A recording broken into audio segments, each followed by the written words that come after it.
नमस्कार, भारत होम्योपैथी के YouTube channel पर आप सभी का स्वागत है।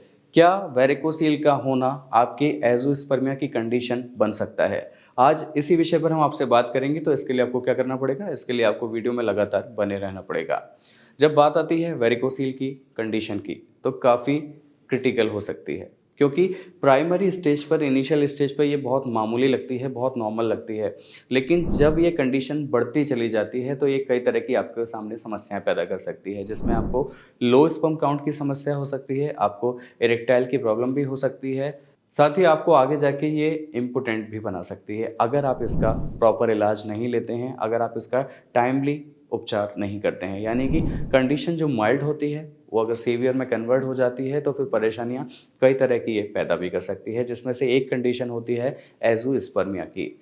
एज़ोस्पर्मिया की कंडीशन को हम वो कंडीशन बोलते हैं जिसमें स्पर्म का जो रेशियो होता है, स्पर्म काउंट जो होता है, बिल्कुल ज़ीरो हो जाता है। तो जो आपका संतान उत्पत्ति का मार्ग है, जब उसके पैरामीटर्स में ज़ीरो आपको दिखाई देगा, तो आपको समझ जाना चाहिए कि अब ये एज़ोस्पर्मिया की कंडीशन है। यानी कि वो कंडीशन जिसमें आपके सारी चीज़ें, जिसमें आपकी सारी प्लानिंग्स बिल्कुल स्टॉप हो जाती हैं। आपको लगता है कि अब तो माँ-बाप बनना हमारे लिए बड़ी मुश्किल वाली बात है, क्योंकि आपके स्पर्म का जो रेशियो है, स्पर्म काउंट जो है, वो इतना निल हो जाता है, इतने डेड स्पर्म काउंट की कंडीशन में आप आ जाते हैं कि फिर वहाँ पे पॉजिटिव चांसेस बहुत कम हो जाते हैं। और ये कंडीशन बनना शुरू होता है वेरिकोसील की कंडीशन में ही, क्योंकि वेरिकोसील की कंडीशन बनती है शुरुआत में आपके पेट की गड़बड़ी से, आपके ब्लड वेसल्स की खराबी से।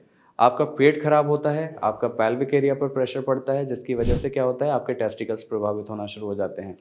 और टेस्टिकल्स प्रभावित होने की वजह से जो ब्लड का एक जो सर्कुलेशन है, जो प्रवाह है, उसमें ऑब्स्ट्रक्शंस क्रिएट होना चालू हो जाते हैं। और जब ब्लड वेसल्स में आपकी गड़बड़ी आएगी, तो ये बहुत नेचुरल सी बात है कि वो आपके स्पर्म काउंट को पूरी तरह से इफ़ेक्ट करना शुरू कर देगी।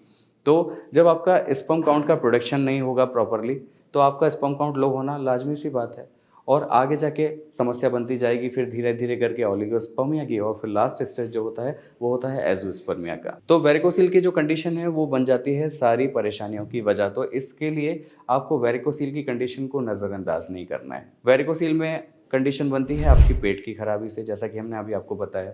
तो आप अपने पेट को दुरुस्त रखिए, उसको बेहतर रखिए, डाइजेशन की, कॉन्स्टिपेशन की, कब्ज़ की परेशानियों से बिल्कुल बचकर रहिए।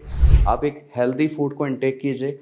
आप शराब का, धूम्रपान का सेवन मत कीजिए, क्योंकि कहीं न कहीं ये आपके पेट को डिस्टर्ब करता है, आपके ब्लड वेसल्स की खराबी में सबसे बड़ा कारक हो सकता है। तो अगर आपका ब्लड का जो प्रवाह है वो प्रॉपर होगा, आपका ब्लड सर्कुलेशन बेहतर होगा, आपके ऑर्गन्स प्रॉपरली काम कर रहे होंगे, उन्हें ऑक्सीजन की सप्लाई प्रॉपर मिल रही होगी, आपके टेस्टिकल्स को न्यूट्रिशन वैल्यू प्रॉपर मिल रही होंगी, तो आपको ओलिगोस्पर्मिया, एज़ोस्पर्मिया जैसी कंडीशन तक पहुँचना ही नहीं पड़ेगा। यानी कि वेरिकोसील का टाइमली अगर आप उपचार ले लेते हैं, अगर आप उसके लिए प्रिकॉशनरी चीज़ें करते हैं, तो ये आपको परेशानी देखने को आगे नहीं मिलेगी। अब बात आ जाती है कि वेरिकोसील की कंडीशन को आप पहचानते कैसे? वेरिकोसील की कंडीशन में होता यही है कि आपके टेस्टिकल्स प्रभावित होने लग जाते हैं। उसके जो आप हाथ लगाएँगे अगर अपने टेस्टिस को, तो उसमें आपको एक लालपन महसूस होता है, उसमें नसों का गुच्छा उभरा हुआ आपको दिखाई देता है। जब भी आप उसे टच करेंगे, तो आपको लगेगा कि उसमें कुछ उभार जैसा महसूस हो रहा है। और कई बार इसका जो पेन होता है, वो पाँव तक, पैरों तक पहुँच जाता है। पैरों में जलन का होना, पेट में दर्द का होना, अक्सर करके इसमें ये साइन देखने को मिलते हैं। और जब भी आपको लगे कि इस कंडीशन में आप गुज़र रहे हैं, इस कंडीशन का आपको लग रहा है कि आपको लगातार आपके पेट में दर्द होता रहता है, आपके पैरों में दर्द है, आपको लग रहा है कि आपके पैरों में जलन हो रही है, आपके टेस्टिकल्स में आपको भारीपन लग रहा है, आपके टेस्टिकल्स में आपको छूने में दर्द या अनकम्फर्टनेस फ़ील हो रही है, तो आपको तुरंत मेडिकल कंसल्टेशन लेने की ज़रूरत है। क्योंकि परेशानियाँ अगर प्राइमरी स्टेज पे ठीक हो जाएँ, इनिशियल स्टेज पे ठीक हो जाएँ, तो वो आगे जाके विकराल रूप नहीं ले सकती हैं। तो अगर आप वेरिकोसील का ट्रीटमेंट शुरुआत में ही करा लेते हैं, तो फिर आपको आगे जाके डरने की ज़रूरत नहीं है। ना फिर आप ओलिगोस्पर्मिया की चपेट में आएँगे, ना फिर आप एज़ोस्पर्मिया की कंडीशन पर पहुँचेंगे, और आप अपने वैवाहिक जीवन का पूरी तरह से अच्छे से आनंद भी ले पाएँगे। तो मुझे उम्मीद है आज के इस वीडियो के बाद, आज की इस इन्फॉर्मेशन के बाद आपको काफ़ी सारी चीज़ें क्लियर हुई होंगी, समझ में आई होंगी। अगर आपको ये वीडियो पसंद आया हो, तो आप हमें लाइक, शेयर, सब्सक्राइब, कमेंट करना ना भूलें। साथ ही आपके कोई भी सवाल हो मेल इनफर्टिलिटी के रिगार्डिंग, वेरिकोसील के रिगार्डिंग, ओलिगोस्पर्मिया के रिगार्डिंग, एज़ोस्पर्मिया के रिगार्डिंग, तो आपको क्या करना है, कमेंट बॉक्स के ज़रिए अपने सवालों को, प्रश्नों को भेज देना है। आप बिना झिझक, बिना संकोच के हमें कॉल कर सकते हैं। 24/7 आप हमारे डॉक्टर से बात कर सकते हैं। नंबर्स आपके स्क्रीन पर हैं। आज के लिए बस इतना ही। अगले वीडियो में आपसे फिर होगी मुलाकात। तब तक के लिए नमस्कार।